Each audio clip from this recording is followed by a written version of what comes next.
நீங்கள் எங்கள் காதில் ஏற்றுக்கிட்டு பெரியவங்கிட்டலாம் பேசி எங்கள் கல்யாணத்தை நடத்தி வைப்பீங்கன்னு நீங்கள் வாக்கு கொடுக்கணும். சத்தியம் பண்ணி கொடுங்க நீ. இப்போவே சத்தியம் பண்ணுங்க.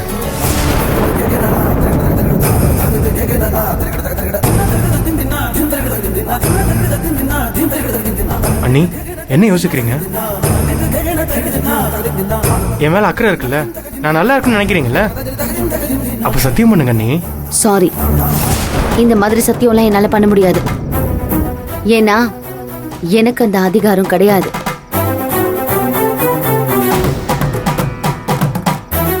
இப்ப நீ சொன்ன மாதிரி உன்னை மாத்திக்கிட்டு பொறுப்பான பையனா நடந்துக்கிட்டா ஒருவேளை நாளைக்கு அத்தை கூட மனசு மாத்திக்கலாம்ல. ஆனா அப்பாவும் அக்கிலாம் ஒத்துக்கணும், ஏன் அம்மாவும் ஒத்துக்கணும். அதனால எந்த ஒரு வாக்கையும் இப்போதைக்கு என்னால கொடுக்க முடியாது.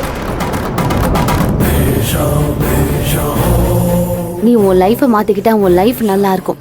மாத்திக்கலனா அப்பாவும் அத்தை எங்களை தான் குத்தம் சொல்லுவாங்க. அப்படி சொன்னா என்னோட தங்கச்சி ஒழுங்கா தான் இருக்கா, நீங்க உங்க பிள்ளைய ஒழுங்கா இருக்க சொல்லுங்கன்னு நான் சொல்லிட்டு போயிட்டே இருப்பேன்.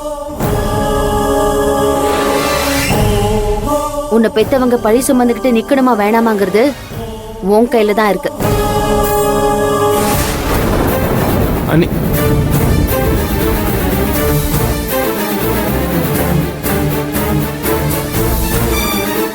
என்ன இவ ஒரேடியா பிரச்சனையை என் பக்கம் திருப்பி விட்டுட்டு போயிட்டா?